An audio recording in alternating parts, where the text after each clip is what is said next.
Gaius Julius Caesar yari umujenerali w'umuromani akaba n'umunyapolitiki wagize uruhare runini mu bikorwa byabaye i Roma bituma Repubulika y'i Roma isenyuka havuka ubwami bw'abaromani mu mwaka 60 mbere y'ivuka rya Yezu cyangwa se Yesu. Abagabo barimo Julius Caesar, Crassus na Pompey bashinze icyitwaga First Triumvirate, rikaba itsinda cyangwa se umutwe w'ubufatanye muri politike ugamije kuganza politike y'i Roma mu gihe cy'imyaka myinshi. Ibi byaje gutuma umwanditsi w'ibihe byose w'umwongereza nta wundi ni William Shakespeare yandika inkuru ikubiyemo ibijyanye n'uyu munyapolitike Gaius Julius Caesar. Uyu munsi tugiye kurebera hamwe igitabo kigaragaramo igihangano cyitwa Julius Caesar. Igitabo kirimo igihangano cyiswe The Tragedy of Julius Caesar, cyabanje gusohoka cyitwa The Tragedy of Evil Caesar. Ni umukino cyangwa se ikinamico yerekana ubuzima busharira bwa Julius Caesar, ukaba waranditswe na William Shakespeare, bwa mbere ukinwa mu mwaka w'1599, ari naho watangajwe ku mugaragaro. Nubwo umukino wiswe Julius Caesar, umukina nkuru witwa Marcus Brutus niho ugaragara cyane avuga inshuro nyinshi nk'aho ariho umukino ushingiyeho. Gusa iyo usomye witonze mu myubakire yawo usanga iki gihangano kigaruka kuri uyu mukina nkuru Marcus Brutus. Uyu mukina nkuru ndi kuvuga witwa Marcus Brutus akururwa n'ibitekerezo biba byatanzwe na Cassius byo kwica Julius Caesar kugira ngo atazaba umunyagitugu. Ibi nibyo bituma Roma yisanga mu ntambara ya gisivile. Reka tubanze turebe bamwe mu bakina nkuru bakuru bagaragara cyane mu bikorwa by'igihangano Julius Caesar. Umukina nkuru Marcus Brutus niwe mukina nkuru mukuru w'igihangano Julius Caesar. Nubwo izina rivugwa atari uryitwa, uyu mukina nkuru agerageza gukora buri kimwe cyose gishoboka mu gukorera ibintu byiza abaturage b'i Roma. Gusa imyitwarire ikundwa na buri mukina nkuru niza gutuma atsindwa. Cassius Cassius ni umukina nkuru utangira agaragara nk'umuntu utekereza ibintu byinshi cyane, ari nabyo Julius Caesar ahera havuga ko ari umuntu ukwiye kwitonderwa kuko ari icyago.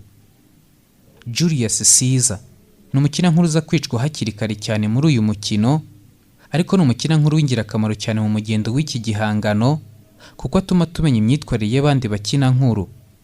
Nubwo atari umukina nkuru mukuru mu gihangano Julius Caesar, agerageza gukora nk'ibyo Marcus Brutus akora, aribyo bituma hagiye kuvuka intambara ikomeye. Mark Antony uyu ni inshuti magara akaba n'umuyoboke wa Julius Caesar. Icyo akora ni icyo ababwiwe na Julius Caesar gusa ku mpamvu z'uko amwizera cyane. Octavius ni umukina nkuru ugaragara ari mwishywa wa Julius Caesar, aza mu bwami bw'abaromani. Mu gihe gito Julius Caesar apfuye, agahita afatanya na Mark Antony kuyobora ingabo ku rugamba simusiga. Carpenia ni umukina nkuru ugaragara ari umugore wa Julius Caesar. Uyu mukina nkuru araza kubuza umugabo we kujya mu ihuriro yatumiwemo bitewe n'inzozi yari yagize ziteye ubwoba, gusa biraza kuba amatakirangoyi. Portia araza kuba ari umukina nkuru ugaragara ari umugore wa Marcus Brutus. Mu bandi bakina nkuru benshi cyane umwanditsi William Shakespeare yifashishije mu gutunganya Julius Caesar. Mu gice tugiye kureba aba nibo ngiye kwibandaho cyane. Inkuru ya Julius Caesar itangira mu kwezi kwa kabiri cyangwa se mu kwezi kwa Gashyantare mu mwaka 44 mbere y'ivuka rya Yezu cyangwa se Yesu Kristo, ubwo uyu Julius Caesar aba yongeye kugaruka i Roma avuye mu ntambara mu gihugu cya Espagne. Ni intambara aba yatsinzemo abahungu b'uwahoze ari umwanzi we Pompey the Great cyangwa se igihangange Pompey. Abaturage b'i Roma baba bishimye cyane. Muri ako kanya ibirori byabo bigahita bihagarikwa n'abakina nkuru babiri aribo Flavius ndetse na Marius. Aba kandi baba ari abanzi ba Julius Caesar ku rwego rwo hejuru mu bijyanye na politike. Uru rwango baba bafitiye Julius Caesar rugaragara mu biganiro byabo, aho bavuga ko hari ingufu n'imbaraga ziri kwifashishwa mu kurwanya Julius Caesar. Muri ako kanya Julius Caesar ahita agaragara azanywe n'ubwato bw'inshuti ze ndetse n'abamushyigikiye. Ataragira ku mbuga abaturage bari kwishimiraho, Julius Caesar ahita ahagarikwa n'umuntu akamubwira ati, "Nyamuneka Julius Caesar, ugomba kwitondera Ides of March. Julius Caesar arabyirengagiza akumva ko ntacyo bivuze. Iyi Ides of March ni umuhango uba uzaba mu kwezi kwa Werurwe cyangwa se mu kwezi kwa gatatu. Nyuma y'uko Julius Caesar amaze kugenda, abagabo babiri baguma inyuma. Aba nta bandi ni Marcus Brutus, aba yari inshuti ya Julius Caesar, ndetse na Cassius uba yari umwanzi we w'igihe kirekire. Aba bombi baba ari nk'abasenateri b'i Roma, bahita bagira amakenga ku kuntu Julius Caesar abahise yitwara mu mbaraga agize bitewe n'uko abaturage baba bari kumwishimira cyane. Ari nabwo bagira ubwoba ko Julius Caesar ashobora kuzemera kuba empereur cyangwa se umwami w'abami w'i Roma. Imbaraga n'igikundiro rubanda baba bamaze kumwereka bimutera imbaraga nyinshi, kuko aba ari gufatwa nk'ikigirwamana cy'i Roma. Cassius agatangira kugirira ishyari Julius Caesar, mu gihe Marcus Brutus waguma hagati ntashyuhe cyangwa se ngo akonje mu bijyanye no kugira inyota y'umwanya muri politiki.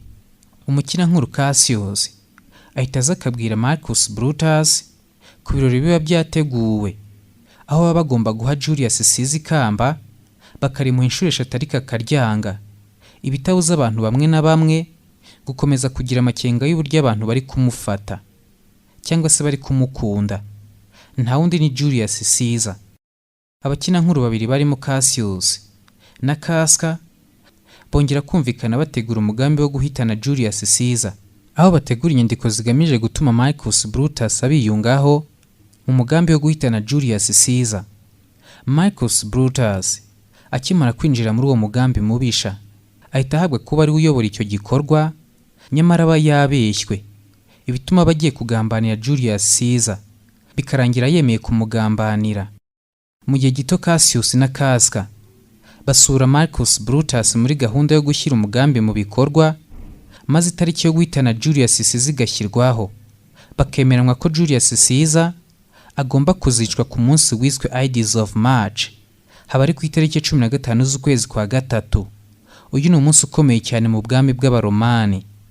Iyo tariki imara kuvuga ko aribwo Julius Caesar agomba kuzateragurwa ibyuma n'inkota mu cyumba cy'abasenateri, nyuma y'uko umugambi umaze kunozwa inama ihumuje.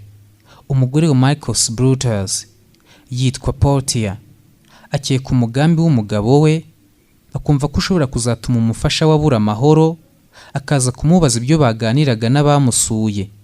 Marcus Brutus akimara kumva urukundo n'uburyo umugore we amukunda, amwemerera kuzamuhishurira ibanga nyuma, kuko muri ako kanya bamaze kumuhakanira. Kuri uwo munsi wa tariki ya 15 Werurwe, ubwo Julius Caesar agomba kujya muri Ides of March, umugore we Capenia amwitura imbere akamubuza kujyayo ku mpamvu y'uko aba yaraye arose inzozi mbi, agira ubwoba bw'imiraba n'imirabyo iteye ubwoba aba yaraye abonye muri iryo joro ryahise. Mu kwitegura icyo gikorwa, Marcus Brutus na bagenzi be bahita baza guherekeza Julius Caesar, aho baba bashaka gukumira ikintu cyose gishobora gutuma ataza ngo bamugireho ububasha bwose muri Sena.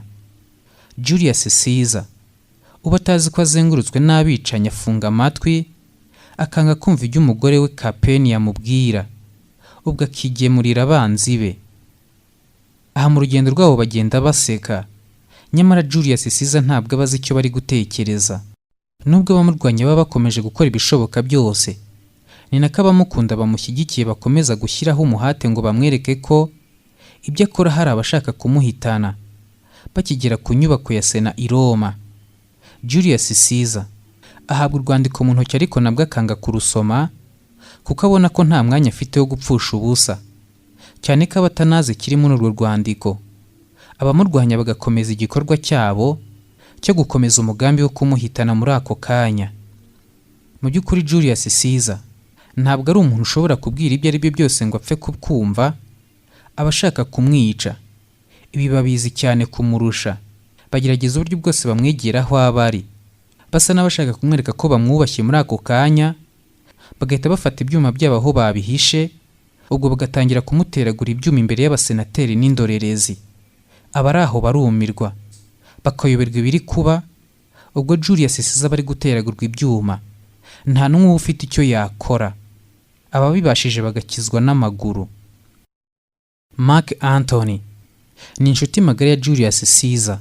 Akimara kumva ubwicanyi bwakorewe Julius Caesar, asaba uruhushya rwo kuvugira mu muhango wo gushyingura Julius Caesar, maze Marcus Brutus agatanga urwo ruhushya, ariko akabanza gutambutsa ijambo rye.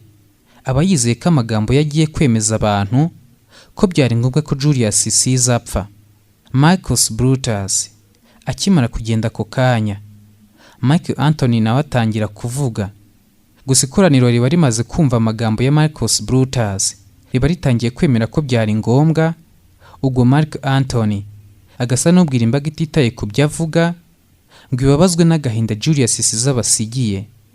Mark Antony agerageza gukoresha uburyo bwose bushoboka, agatera urusaka avuga ku bicanyi bishe inshuti ye Julius Caesar. Bitewe n'amagambo ya Mark Antony, abagambanyi n'abari babashyigikiye mu mugambi wo kwica Julius Caesar bagerageza gutorongerera ngo bave mu mujyi wa Roma no mu Butaliyani burundu. Iki gihe nibwo Mark Antony na mwishywa wa Julius Caesar, uyu aba yitwa Octavius, aba yaramufasha akamurera, ibyitwa adoption mu ndimi z'amahanga, n'undi munyemari w'umukire witwa Lepidus, bakoranye ingabo zo gukurikirana no kurimbura abishe Julius Caesar. Abo bagabo batatu baba bazwi ku izina Triumvirs, bashinga itsinda ryitwa Second Triumvirate. Ni mu gihe twabonye ko hari irindi ryitwa First Triumvirate, iri Second Triumvirate riba rigiyeho kugira ngo rizakomeze akazi ko gukomeza intego yo kwigarurira ubwami bw'Abaromani. Amezi abaye menshi, mu gihe abagambanyi n'ingabo zabo bakomeje guhunga ubudahagarara bagenda berekeza mu gace ka Aziya, bahitamo guhagarara ubwo baba bageze mu mujyi witwa Sardis. Cassius na Marcus Brutus batana mu mashati bakanatongana bikabije, baba bapfa umutungo. Amakimbirane y'aba bombi arangira bemeranyije guhangana n'ingabo za Mark Antony na bagenzi be barimo Octavius ndetse n'umuherwe Lepidus. Mu rwego rwo kwirinda, Cassius ahitamo ko Marcus Brutus ari we ugiye kuyobora, nk'aho bashakishije uburyo bwo kwirinda ubwabo. Marcus Brutus ahita ategeka ko bagomba kugaba igitero simusiga ku nkambi za Mark Antony ku kibaya cya Philippi, rugahana inkoyoyo, ubwo umuriro ukaka. Gusa mbere y'urugamba, Marcus Brutus aba yarayasuwe n'umuzimu wa Julius Caesar, ukamubwira uti ngomba kukubona i Philippi. Umuzimu uramuburira, ariko Marcus Brutus aba yamaze kumesa kamwe. Ubwo abagiriwe icyizere agakomeza inkundura y'urugamba, maze bakerekeza i Philippi. Intambara ifata indi ntera, urufaya hakurya urundi hakuno, hasi hejuru umuhenerezo, ingabo zigacucumana, abanyabwoba bakihinda, ibigwari bigashaka kwiyahura, ariko bikabura amajyo. Mu mizo ya mbere bigaragara ko abari kurwanya ingabo za Mark Antony bafite imbaraga, ariko bikaba kuruhira nyanti. Kera kabaye Cassius ubuhanganye na Mark Antony ahita yiyahura, ingabo zigasigara nta muyobozi zifite, zigakubitwa uruhenu nko guhumbya. Marcus Brutus akisanga arwana intambara adafite ibyiringiro ko yazayitsinda. Mu kuka kanyuma k'imirwano abona asigaranye, agira isoni n'ikimwaro cyo gufatwa nk'imfungwa n'ingabo za Mark Antony. Agatekereza ukuntu agiye gufungwa ku minyururu, maze ngo ashyirwe mu igare rya Mark Antony, ubundi atemberezwe mu mihanda y'i Roma nk'umugambanyi, nawe agahitamo kwiyahura. Uyu nta wundi ni Marcus Brutus.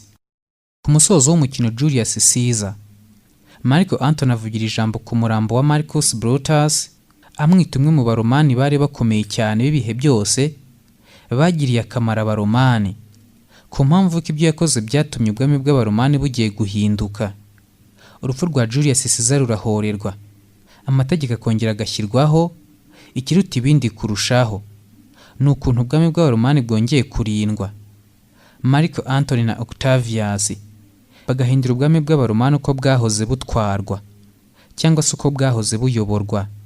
Icyari Repubulika y'Abaromani igahinduka ubwami bw'Abaromani. Zimwe mu ngingo cyangwa se insanganyamatsiko zigaragara mu gihangano Julius Caesar cyanditswe na William Shakespeare, ahanini ni izerekana imibereho ishingiye kuri politike n'imibereho y'abaturage muri rusange. Harimo gushakisha uburyo abakinankuru bamwe bashaka guhindura ibitekerezo by'abandi, nk'aho Julius Caesar agerageza kwigaragariza rubanda nyamwinshi Roma, mu ishusho y'uko ari umuntu ukwiye kwambikwa ikamba akitwa igihangange. Ese koko biba ari byo? Undi mukinankuru witwa Cassius agerageza uburyo bwose bushoboka kugira ngo arebe ko buri muntu wese yajya ku ruhande rwe, yemera ibyo abwirwa. Ibi ni nabyo byabaye kuri Marcus Brutus, uba yarahoze ari inshuti ya Julius Caesar. Uramutse usomye mu gice cya kabiri cy'umukino Julius Caesar mu museruko wa mbere, wumva ko Cassius ntacyo atakoze kugira ngo Marcus Brutus ahindure ibitekerezo bye. Umugore we Portia agerageza kumubera umutimanama, ariko Marcus Brutus akanga kumwumva. Indi ngingo ivugwamo cyane ni ubuyobozi cyangwa se leadership. Umwanditsi William Shakespeare yibanze ku nshingano z'abategetsi. Mu by'ukuri abakinankuru bavugwamo batakaza guhuza imigenzo, icyubahiro, ubunyangamugayo hamwe no kwinangira ku gutekereza amateka yabo. Ibi biba ubwo umukinankuru Cassius ahindura abo bafatanyije guhinduka abagambanyi, n'ibikorwa byabo bigakorwa mu buryo butagamije gusubiza Roma mu bihe yahozemo. Mu gihangano Julius Caesar, William Shakespeare yagerageje kuvuga ku nsanganyamatsiko zitandukanye, dore ko iki gihangano cyagiye gikurwamo n'ibindi bihangano birimo na filime. Iki gihangano Julius Caesar cyakozwemo filime zigera kuri 500, ibyatumye umwanditsi William Shakespeare aba umuhanzi wahimbye ibihangano byakozwemo filime nyinshi y'ibihe byose. Reka mbashimire mwese mudahwema kumpa ibitekerezo. Ni naha nsoreje ikiganiro cya none, mbibutse ko twaganiraga ku gihangano Julius Caesar cyanditswe na William Shakespeare, gitangazwa ku mugaragaro mu mwaka w'1599. Adio.